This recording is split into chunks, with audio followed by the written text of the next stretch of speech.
네, 김종배의 시선 집중 유튜브 연장 방송입니다. JB타임 시작하도록 하겠습니다. 더 막내 작가 나와 있습니다. 어서 오세요. 네, 안녕하세요. 더막갑니다. 네, 많은 촌철님들이 우리 더막가 나오라고 인사 말씀 건네주고 계시네요. 네. 인기인이십니다. 나왔습니다. 실세 작가이자 인기 작가입니다. 하하하. 고구마 줄기님이 JB타임 은근히 중독되네 해주셨는데요. 네. 네, 요게 또 맛이죠. 중독되셨네. 네. 이현주님이 월요일부터 금요일 아침에 일어나면 항상 들을 수 있어서 일어나는 순간이 재밌습니다. 오, 그 정도시면 뭐 이건 네. 중독 수준이 아니죠? 그러니까 그냥 생활이죠, 생활. 네, 월요병이 사라지는 인사였습니다. 너무 고맙습니다. 감사합니다. 네. 네, 그리고 지난 한 주 동안 저희가 김만건 박사의 새 책 이벤트를 했었잖아요. 네. 아주 뜨거운 열기 속에 마감이 됐고요. 다 보내드렸나요? 아니요. 당첨자 20분은 시선집중 홈페이지 자유 게시판에서 확인하실 수 있습니다. 보내는 건 제 일이 아니고요. 출판사 몫입니다. 예. 조금만 기다려주세요. 좋으시겠다. 네. 아무튼, 예. 네, 오늘 AS타임 할 게 많아가지고 네, 빨리 들어갈게요. 네. 3부에서 언론개혁 입법에 대해 가지고 여야 의원 네. 연결했잖아요. 네. 촌철님들의 댓글이 정말 폭발적이었습니다. 오. 빨리빨리 소개할게요. 네. 루나킴님, 솔까. 뭔지 아시죠? 솔까. 여보세요. 너무 무시한다. 아니 솔까. 유튜브가 적극적인 활동을 한 지 얼마나 되었다고. 쯧쯧. 언론만 팩트면 유튜브는 자동 조절된다. 제 이야기는요님. 네. 무슨 신문의 내용을 토대로 가짜뉴스를 유포하면 가짜뉴스 생산자인 신문을 규제해야지 왜 자꾸 마이크에다가만 규제를 하려고 하니? 네. 잔디 인형님, 고의적인 가짜뉴스는 징벌해야 당연하다. 챔돔 가지야. 팩트를 얘기하며 겁먹을 필요가 있나요? 그렇죠. 멀리. 네. 예. 팬킹 라이킹님, 예. 개념부터 수정합시다. 가짜뉴스라고 하면 행위가 모호한데 차라리 취재를 제대로 하지 않은 불량 뉴스라고 하면 어떨까요? 지정란님, 예. 악의적인 보도랑 취재 잘못이랑은 엄연히 다르다. 지금 가짜뉴스는 기득권에 빌붙은 악의적인 보도가 대부분. 민초의 꿈샤님, 대형 언론과 방송사가 내놓는 경쟁력, 영향력, 책임과 일반 개인의 유튜브의 영향력, 책임이 비교가 됩니까? 다들 좀 여기 부분에서 약간 화가 나셨고 네. 온집님은 본질은 권언 유착. 이혁수님, 질러대고 나몰라라 하면 손해본 사람은 어떻게 하냐고요. 네. 책임을 져야지. 예. 그래야 기사를 쓸 때 조심하고 팩트체크하고 열심히 하지 해주셨고 강푸른 하늘님은 3배는 너무 적어. 20배로 올려. 어떤 분은 100배로 하자는 분도 계셨어요. 아무튼 언론에 대한 불만이 이제 하늘을 찌른다 이렇게 정리를 해야 되는 겁니까? 네, 맞아요. 예. 그리고 HBYI님은 이런 얘기 해주셨어요. 따로 국밥 하지 말고 따로 국밥하면 혼란스러워서 다 빠져나간다. 섞어찌개. 몽땅 부대찌개로 만들어 단순하고 구수하게 해주셨고요. 섞어찌개와 부대찌개의 차이네요. 네. 네, 그리고 제이비님한테 주문도 있었어요. 오. 장한울님이 김종배님 언론개혁 JB타임에서 2월 말까지 계속 분석해 주실 수 있나요? 그럼 매일? 뭐 이슈가 있을 때마다 계속 네. 사람들한테 잊혀질 때마다 계속 네. 뭐 그런 거 아닐까요? 예. 참 언론개혁 참 어려운 문제입니다, 정말. 네. 네, 어려운 문제고 여야가 또 생각이 달라가지고 개혁 네. 대상을 어디로 보느냐도 다르죠. 네. 그리고 제가 오늘 이 말을 안 했다고 좋아요 구독 그러니까. 공유 널리 빗쟁이가 부탁드리겠습니다. 웬일로 그냥 건너뛰나 했지 또. 네. 네. 그리고 네. 뉴스 세계 시간에 비수도권에서 이제 밤 10시까지 영업을 허용한다. 요 얘기 했었잖아요. 네. 박영철 님이 설 지나면 11시까지 해주세요. 예. 해주셨고 예. 이석기 님은 솔직하게 1년이란 기간 동안 어떤 해법이 없는 문제는 비판의 대상이 될 수밖에 없다. 지금은 너무 장기화가 돼서 획일적인 시간 제한이 한계가 있다고 생각한다. 예. 해주셨고 맞아요. 현님은 영업 손실 보상이 여직인 게 아쉽다. 해주셨고 데이지님 자영업자 호주머니는 화수분이 아니다. 누군가 한 말을 이렇게 빗대서 하신 거예요? 홍남기 부총리 들으라고 지금 한 얘기죠. 네, 그리고 네. 루나키님은 뭐든 빨리빨리 좀 해라. 맨날 논의만 하고 우리 국민들이 착해 해주셨는데 예. 요 관련해서는 제이비도 할 말이 많죠. 오늘 그 얘기부터 한번 해볼까요? 네, 네, 그러시죠. 오늘 제가 이제 준비한 게 두 가지인데 하나가 바로 이겁니다. 요 얘기 좀 잠깐 하고 넘어갑시다. 그러니까 지금 자영업자들이 들고 일어났잖아요. 어제. 그죠? 그렇죠. 거리두기 부분 조정하면서 수도권의 9시 영업 제한 그대로 유지하기로 하니까 자영업자들이 일괄 규제식 영업 제한 조치 변경을 요구하면서 불복 개점 시위에 들어갔어요. 네. 일단 사흘간 시한부로 하고 그래도 안 되면 그냥 그때는 정말로 이제 한다, 영업한다 이런 거잖아요. 그죠? 그다음에 또 하나 눈길을 끄는 게 손실보상 방안에 대한 입장을 정리해서 15일 이후에 기자회견을 연다고 예고를 했어요. 네. 자, 그러면 제가 볼 때는 자영업자들이 이제 거의 임계점에 도달을 했다. 그렇죠. 참는데도 한계가 있다. 네. 그죠? 이제 그 한계치에 도달할 때 이런 거잖아요. 간단히 이야기를 하면. 네. 자, 이거에 대한 민주당의 대응은 뭘까요? 이미 나왔잖아요. 일단 설 연휴 고비를 넘기면 바로 백신 접종제 시작하니까 방역에 한 고비를 넘길 수 있고 그러면 시간을 좀 버는 거 아니냐. 그 시간에 4차 재난지원금 논의해서 집행 들어가자. 이쪽으로 아마 방향 잡은 것 같아요. 그잖아요. 네. 각을 이렇게 잡은 것 같습니다. 네. 자, 그러면 이제 접점이 생길 수 있을까? 이걸 좀 봐야 되는데, 자, 민주당의 전제는 뭐냐면 코로나 방역 상황에 진전이 있을 것이라는 걸 전제로 하고 있다는 거예요. 자, 그러면 영업 제한 기준의 전면 개편은 안 해도 된다. 왜? 단계를 거리두기 단계를 내리면 되는 거 아니냐? 이렇게 생각하는 거 아닌가 싶은 의심이 든다라는 거죠. 네. 근데 이건 좀 일종의 베팅이죠. 왜? 방역에서 한숨 돌려서 거리두기 단계를 내려도 된다라고 하는 보증이 안 된다라는 네, 거죠. 네. 어디서 어떻게 터질지를 모르는 거니까. 그잖아요. 네. 그러니까 방역 진전이라고 하는 것은 이게 사실이 아니라 희망이고 희망을 대전제 삼고 있는 거기 때문에 이건 언제라도 흔들릴 수 있다라는 거죠. 바로 이 유동 요인을 상쇄시킬 수 있는 게 바로 손실 보상인데 여기서 지금 민주당하고 자영업자들이 엇나가고 있는 거잖아요. 지금 민주당 더 나가서 정부까지 포함을 해도 마찬가지인데 손실보상제 법제화는 후순위잖아요. 그건 뒤로 밀어놓고 4차 재난지원금으로 일단 시간을 벌어놓고 손실보상제는 천천히 법제화하자. 이런 거란 말이에요. 근데 이런 접근법에는 제가 볼 때는 보궐선거를 고려한 측면이 분명히 있어요. 그렇게 보지 않을 수가 없는데 왜냐하면 손실보상으로 가려면 일단 법 만들어야죠. 1번. 그러면 그다음에 보상 기준 잡아야죠. 그다음에 보상 기준에 따라서 손실 규모 파악해야죠. 이게 다 돼야 그 다음에야 손실보상금 지급이 될 수 있어요. 그잖아요. 어느 세월에 이렇게 돼버리니까 보궐선거 전에 손실보상금을 집행하는 게 현실적으로 어렵다 이렇게 판단을 해서 4차 재난지원금으로 방향을 틀었다. 이렇게 해석할 여지는 충분히 있다라는 거죠. 네. 그죠? 근데 여기에 뭐냐면 4차 재난지원금은 보편적 지원 플러스 선별 지원이잖아요. 지금 민주당에서 이야기하고 있는 게. 네. 근데 문제는 보편적 지원이라고 하는 것은 방역 상황에 진전이 있어서 이제는 경기 진작을 위해서 돈을 좀 풀어도 된다라고 하는 조건을 민주당이 스스로 이야기를 했던 거니까. 근데 이 대전제가 희망사항이라는 거죠. 현재로서는. 그래서 유동적이라는 건데 아무튼 자영업자 비당 대책위는 15일 즈음에 손실보상제 입장을 정리해서 발표를 한다고 했는데 이 순간에 어떻게 되냐면 대립구도가 형성이 된다는 거예요. 4차 재난지원금 대 손실보상제로 구도가 형성이 되어버리는 거죠. 네. 이걸 좀 주목을 해서 봐야 되는 건데 제가 이걸 지금 주목을 하자고 하는 게 있어요. 저는 손실보상제는 반드시 도입돼야 된다고 여기서 누차 이야기를 했기 때문에 더 이상 얘기 안 할게요. 네. 입이 아프니까 아마 우리 촌철님들은 어떤 그 입장인지 다 아실 테니까 굳이 네, 설명 네. 안 드리겠어요. 그래서 제가 드리고 싶은 거 딱 하나. 그러니까 100번 양보해서 그냥 민주당의 플랜이 그렇다고 치고 그럼 그 플랜은 성공할 수 있을까? 이것만 좀 짚어보겠다는 얘기죠.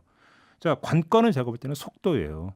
왜 그러냐면 얼마나 빨리 4차 재난지원금 규모를 확장해서 발표할 것이냐, 그래서 지급할 것이냐, 이게 제가 볼 때는 그 관건이라고 보는 건데 이게 질질 끌어버리면 아까 조금 전에 제가 말씀을 드렸던 4차 재난지원금 대 손실보상제라고 하는 대립구도가 갈수록 더 이게 첨예해질 수밖에 없어요. 첨예해지다 보면 민주당은 어떻게 보면 코너로 몰리게 돼 있어요. 그렇겠죠. 왜 그런지를 지금 제가 그 연유를 짧게 먼저 설명 말씀을 드리면 자, 어제 고위 당정청 회의가 열리려고 했는데 취소됐다는 거 아닙니까? 네. 이제 물론 이유는 정세균 총리가 그 뭐 다른 일정이 있어서라고는 하는데 뭐 이게 이제 진짜 이유는지 다른 이유가 있는지는 잘 모르겠어요. 아무튼 지금까지 나오는 이야기를 종합을 해보면 홍남기 경제부총리하고 민주당이 지금 뭔가 접점을 찾고 있다는 이야기는 전혀 들리지를 않고 있어요.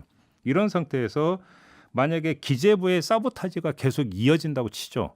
그래서 시간이 질질 끌어진다고 한번 가정을 해보죠. 그죠? 네. 이 상태에서 자영업자 비대위는 손실보상제가 이렇게 돼야 된다라고 치고 나와요. 구체적인 방안을 가지고 치고 나와요.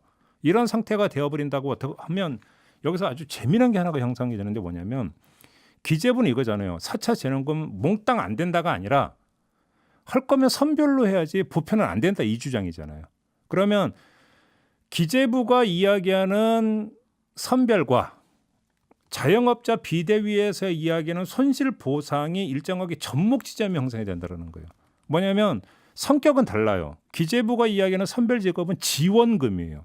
손실보상금이 아니라 지원금이고 자영업자들이 이야기하는 손실보상금이지만 내용상으로 이건 선별일 수밖에 없어요. 왜냐하면 손해 규모에 따라서 손실 규모에 따라서 지급해야 되니까. 여기서 접목 지점이 이루어지는데 성격이 달라요. 그럼 이걸 지원으로 볼 거냐 보상으로 볼 거냐라는 추가 논쟁이 발생을 해요. 추가 논쟁이 발생을 하다 보면 뭐가 뒷전으로 가냐면 보편 지원이 뒷전으로 빠져버려요. 뒷전으로 빠져버리는데 설상가상이라고 만에 하나라도 방역 상황에 진전이 없어버리면 민주당이 내세웠던 보편 지원의 명분, 이제 경기 진작을 해야 될 타이밍이 됐다라고 하는 것 자체가 약화되어 버리면 끼어버려요.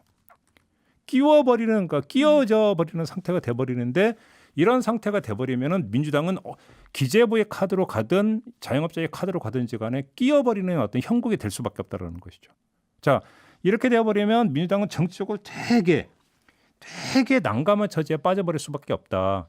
그래서 이런 본격적인 구도가 형성이 되기 전에 빨리 4차 재난지원금 얘기 지고 빠지는 게 그러니까 민주당 입장에서 제일 좋을 거예요. 4월 보궐선거 전에. 근데 그렇게 되겠느냐라는 거죠. 그래서 제가 조금 전에 관건은 속도라고 이야기했던 이유가 여기에 있어요. 만약에 이 속도가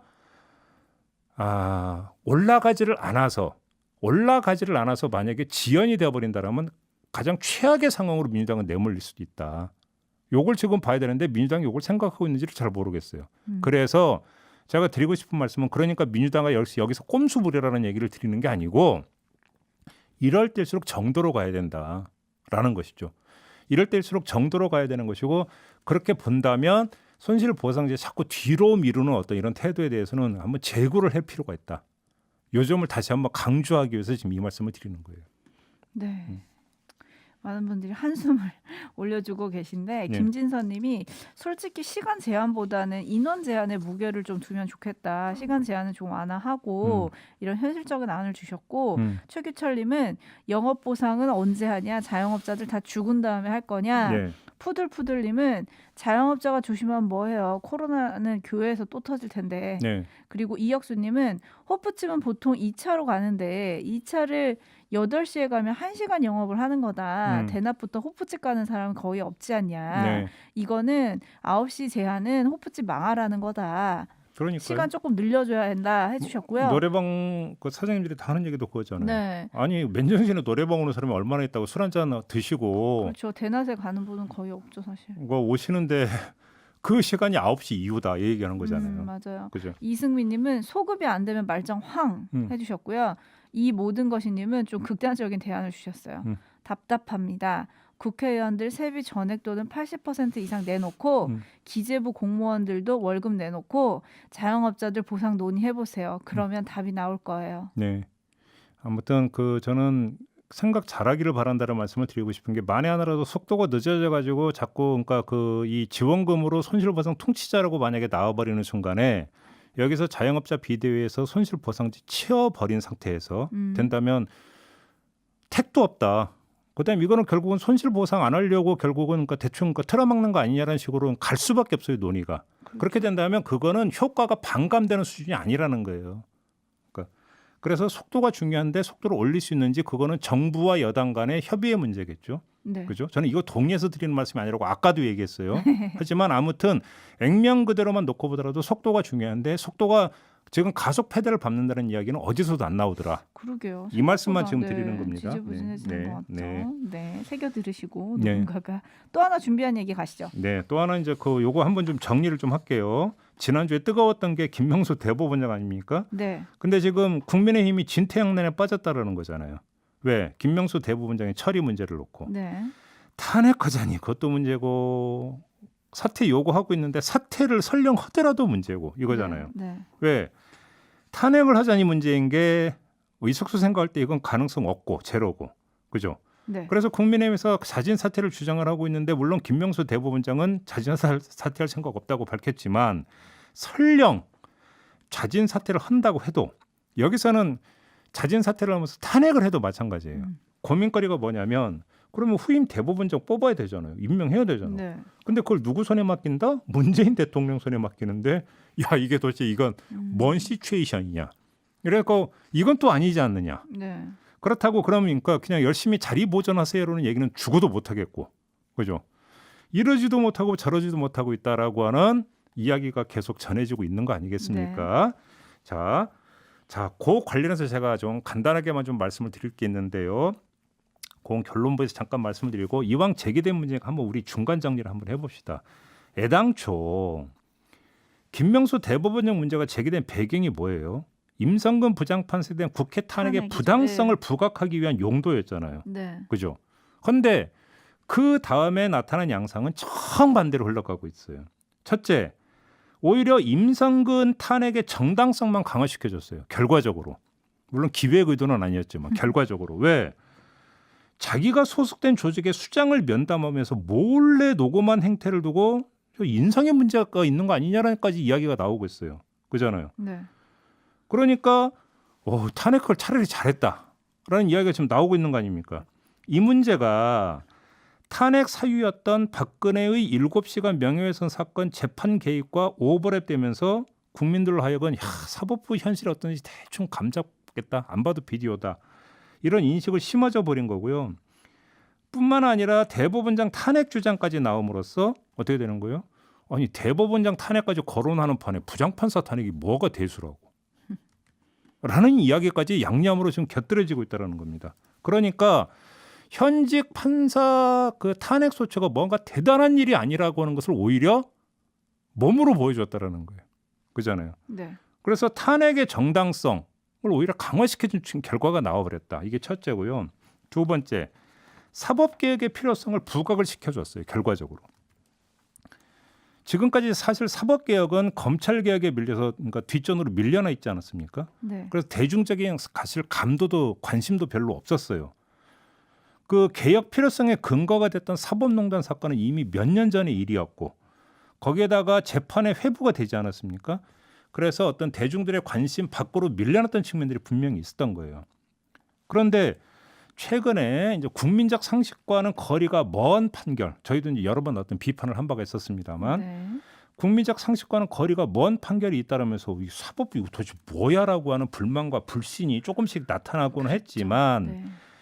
그것은 어떤 그 법관의 입맛 그러니까 임의적인 판단에 대한 어떤 비판 수준에서 멈춰 있었던 거거든요. 네. 그것이 사법부라고는 조직 전체에 대한 어떤 근본적 개혁 이야기까지는 한 단계 올라가지는 않은 상황이 있었어요. 근데 이런 상황에서 김명수 대법원장과 임성근 부장판사 간의 어떤 대화가 그러니까 녹취된 게 어떤 공개가 되면서 파문이 불거졌고 그러면서 조직 내부의 민낯이 그대로 드러나 버린 거죠. 이렇게 되면서 사법개혁에 대한 새로운 분위기가 좀 조성이 되고 있다는 거예요. 이게 지난주에 나타났던 그 기획하지 않았던 의도하지 않았던 결과가 이 두 가지로 지금 나타나고 있어요. 이런 상황이 되다 보니까 여기서 민주당도 마찬가지고 국민의힘도 마찬가지인데 이 단계에서는 이제는 방향 설정을 정말 잘할 때가 됐다. 왜?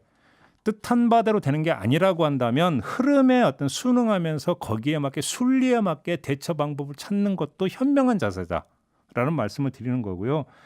그런 점에서 지금부터 제가 좀 말씀을 드리고 싶은 게 있는 건데 차라리 여기서 불거졌던 일을 가지고 아까 얘기했잖아요. 김명수 뭐 탄핵이니 사퇴니라고 하는 게 어떤 진퇴양난이고 딜레마니까 그러면 그런 거 너무 고민하지 마시고 팁을 드리면 네. 그런 거 고민하지 마시고 뭘로 가라? 사법개혁 쪽으로 차라리 가라. 그러니까 엎어진 김에 쉬어간다고, 그다음에 밥상 차린 김에 제사 지낸다고, 지금 이렇게 나와버렸으면 우리 그러면 한번 지금부터 팔 걷어붙이고 사법개혁에 대한 얘기 한번 좀 집중적으로 해봅시다라는 이야기로 갈 수 있는 거잖아요. 특히나 이게 딱 맞아떨어진 게 뭐냐면 사건의 발단은 뭐예요? 재판 개입이었어요. 네. 그죠? 네. 그다음에 파문의 발단은 뭐예요? 사표 반려였어요. 네. 그죠? 이 두 가지 문제가 맞물려가면서 이번에 지금 파문이 불거지는 거잖아요. 이게 뭐냐면 사법개혁의 과제하고 아주 긴밀하게 맞닿아 있다라는 거예요. 자, 봅시다. 재판 개입의 문제는 재판의 독립성과 재판의 공정성과 관련된 문제잖아요. 그잖아요. 네. 그래서 지금 국민들은 무엇을 주장하고 있습니까? 차라리 전면적 배심원제 도입하자고 주장하고 있지 않습니까? 네. 그잖아요. 이건 국민들의 요구예요. 근데 정치권에서는 비록 온도차가 있지만 국민참여재판제라고는 전면적 배심원제는 아니지만 국민참여재판제를 더 범위를 넓히는 방안에 대한 이미 그 안이 나온 바가 있었어요. 처리가 안 되고 있죠. 그죠? 그러면 재판에 개입함으로써 재판의 독립성과 공정성을 훼손하는 방안에 대한 어떤 그러면 해결책과 개혁 방안이 무엇인가라고 하는 부분은 여기서 맞닿는 부분이 있는 거예요. 접목되는 지점이 있죠. 재판제도를 어떻게 바꿀 것인가라고 하는 것은 사실은 사법부 개혁의 가장 핵심 요체잖아요. 논의 갈 수 있잖아요. 얼마든지. 임성근 탄핵 사유가 됐던 게 바로 그거이기 때문에 이걸 계기로 그 얘기, 그러니까 논의에 불을 붙일 수 있어요.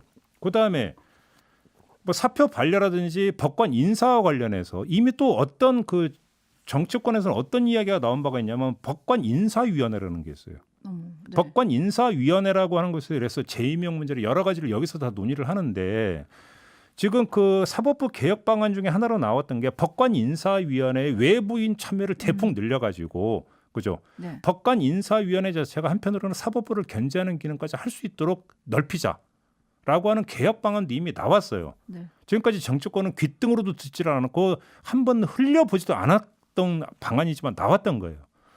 그럼 여기 논의에 불을 붙이라는 거예요. 여기 논의에 불을 붙이면 자, 이 파문으로 인해서 빚어졌던 문제에서 우리가 한번 생산적으로 이 부분을 한번 논의를 해보시다고 한다면 얼마나 좋아요. 도랑치고 가재 잡는 거잖아요. 그잖아요. 네.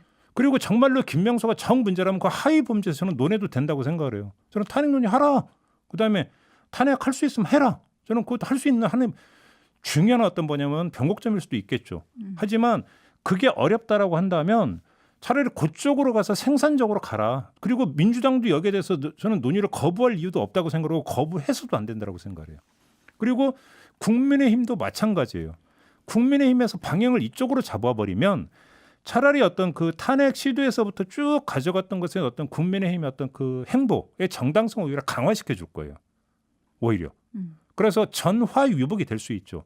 근데 그게 아니라 자꾸 김명수라고 하는 요인에만 매달려 버리면 딜레마에 빠져갖고 이러지도 못하고 저러지도 못하는 샌드위치 정당이 되어버려가지고 결국은 도대체 저당의 정치력과 전략은 도대체 있는 거야 없는 거야 라는 이야기로 가면서 결국은 욕은 욕대로 다 얻어먹는 소득은 하나도 없으면서 이런 결과를 빚는다. 그래서 제가 그래서 지금 고언 겸 정말로 어떤 도움드리기 좀 한 말씀 드린 거다. 이렇게 이해를 해주셨으면 좋겠어요. 네, 진여울님이 이렇게 JB타임에서 힌트까지 두는데 그러니까, 눈 감고 아니, 귀 닫은 국민의힘이라고 해주셨는데 힌트까지 드렸는데 지금 주호영 원내대표가 대법원 앞에서 1인 시위하고 있거든요. 지금 막 속보로 사진이 막 올라오던데 들으셨을라나 모르겠고요. 강철님이 가르치는 곳은 안 보고 손가락 끝이나 보고 있으니 에라이 해주셨고 이종숙님이 대법원장 사퇴 좋아. 이것만큼은 야당 파이팅 해주셨고요. 네. 암행어사 출두요님이 체면 상실 명수 해주셨어요. 위례님도 이랬든 저랬든 어찌됐든 간에 대법원장은 너무 한심한 인물이라는 사실. 그리고 사법개혁 지금 얘기하니까 사나야님이 이제 국민의힘이 그쪽으로 방향을 틀라고 지금 JB가 조언을 한 거잖아요. 네, 사법개혁. 네. 그랬더니 사나야님이 어이구 임성근 부장판사가 큰일했네요. 본의 아니게. 네. 그리고 약간 요거는 답변을 회피하실 것 같지만 제 질문이 아니고 이맹호님의 질문입니다. 네. 종배님, 양승태랑 김명수랑 누가 더 나빠요? 이거는 지금 엄마가 좋아 아빠가 좋아의 질문의 정 180도 반대 버전인 거죠. 아, 그죠. 좀 더 네. 겪어보고 말씀드릴게요. 네. 네, 그렇다고 합니다. 네, 이제 슬슬 맞춰야 되는 시간인데 네. 저희가 오늘 비컨 뉴스에서 공무원이 장사할 수 있다. 이 말 때문에 식당을 냈다가 지금 야, 그 진짜 망하게 된 문을 듣는 닫아야 입장에서도 열불 나는 얘기잖아요. 근데 너무 어이가 없었죠. 그러니까 공무원 분명히 된다 그래서 거기다 식당을 차렸는데 40일 뒤에 여기 불법이니까 철거하세요 했다는 거잖아요. 그때 진짜 또 댓글이 폭발했었는데 네. 성난 가브리엘라 님이 웃자노 한가정 죽으라는 말이가 한심하고 무능력하고 대책 없는 공무원 웃자면 좋노 해주셨고요. 아유, 김대환 이왕 님이 경상도 사투리로 소개할 거면 정확하게 해야지. 지금 아 그 죄송해요. 평조로만 가면 사투리 맛이 안 살잖아 지금. 아 할 줄 몰라요. 죄송해요. 네. 그것도 연습해야 됩니까 제가? 그럼 아이고 참나.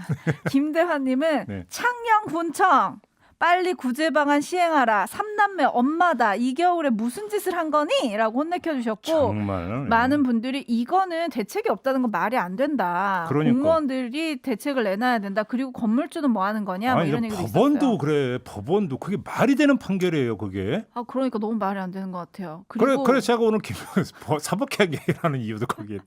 아 이것도 사법개혁이지 그래. 맞아. 그러니까 아니 맞아. 세상에 저런 판결이 어디 있어 그런 게. 맞아요. 응? 그리고 또 하나 좀 약간 사람들을 안타깝게 했던 뉴스도 또 2부에서 전해드렸었죠. 네. 김진숙 지도위원회 복직을 촉구하면서 네. 47일 동안 단식하셨던 송경동 시인이 사실은 병상에서 인터뷰를 해주셨던 거예요. 음. 그때도 많은 분들이 이제 댓글과 격려와 안타까움을 아유, 표해주셨는데 말이 좋아. 47일 단식 농성이지. 아유. 못해요.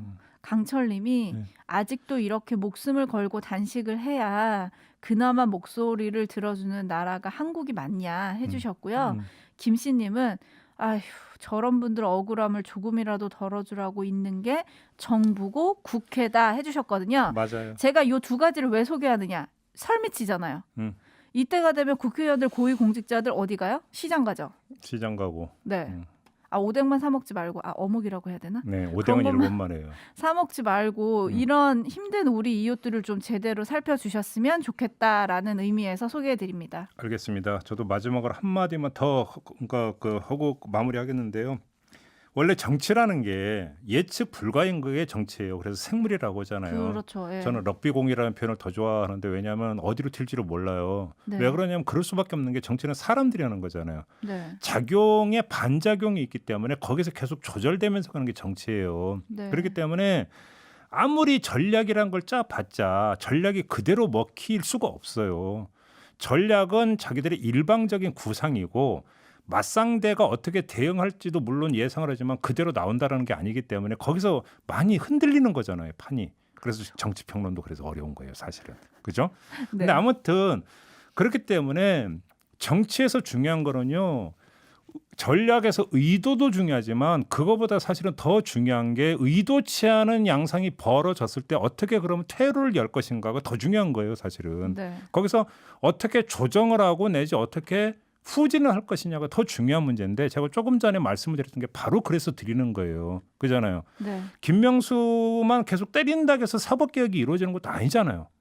이야기를 해서. 그렇죠. 그렇게 된다면 차라리 대승적으로 그렇게 오히려 거꾸로 가버리면 그것이 그러니까 퇴로가 됨과 동시에 활로가 될 수 있다는 거예요. 하하. 요거를 좀 꼭 좀 생각해 줬으면 좋겠다. 생각하실지 모르겠네. 지금 피켓팅 하고 계신데. 네. 네, 좀 요만- 전에 저한테 사투리 얘기하셨잖아요. 네. 그랬더니 훈수는 9당 실력은 18급이라는 분이 종배님 더 아까 견제 들어가셨다. 흐흐흐 해주셨어요. 그랬더니 유하나님이 힘든 직업 막내 작가. 이제 견제 들어간 게 아니라요. 그 담화가가 실세잖아요. 실세에게 저항하고 있는 거예요. 저항. 네. 아이고, 정당한 정말. 저항권 행사 차원으로 이해를 네, 해주시죠. 제가 실세 맞습니다, 여러분. 이제 인정할게요. 한번 해봐야죠, 경성. 네, 여기까지만 할까요? 자, 오늘 이렇게 마무리하고 자, 더마카 오늘 특히 수고하셨어요. 네, 감사합니다. 집에 가서 경성도 사투리 좀 연습하시고. 네, 감사합니다. 네, 자, 함께 올라가겠습니다. 고맙습니다. 네, 고생하셨습니다.